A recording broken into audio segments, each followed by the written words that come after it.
The story of Anna Karénine is the story of love in its many forms. The novel really is about love and the film is really about love, but it just picks the moments that highlight that the best. It's a piece that looks at different angles of love and different angles of relationships, honestly and openly and without judgment. Steva. The books are studies on the human condition, and that takes in the positives and the negatives. It's a very sophisticated soap opera, set in a time more valorous and chivalrous than our own, and more passionate, in a more passionate place than our own. Our main story is a love triangle between Anna Karénine, who's married to successful politician Aleksei Karénine. She's a rich society woman and falls in love with a dashing young cavalry officer. They have a child, they are well off, they have a certain place in society, and she is the perfect, dutiful wife. And it's more like a sort of bolt of lightning from the outside world, opens her eyes to another way of living, another way of loving, and another way of being.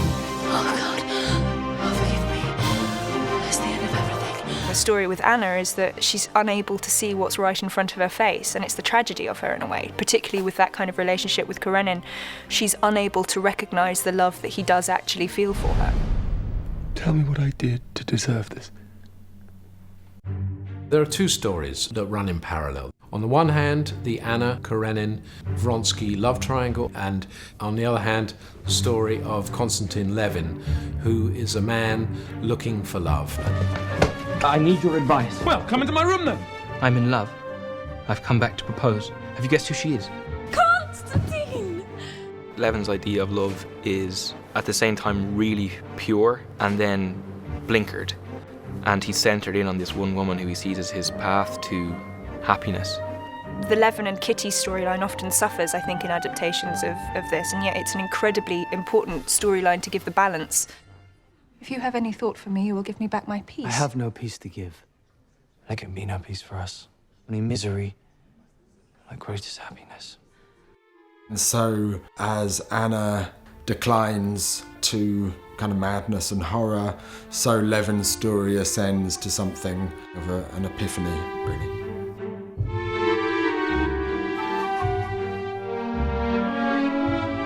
The piece is a tragic love story, and the tragedy affects everybody.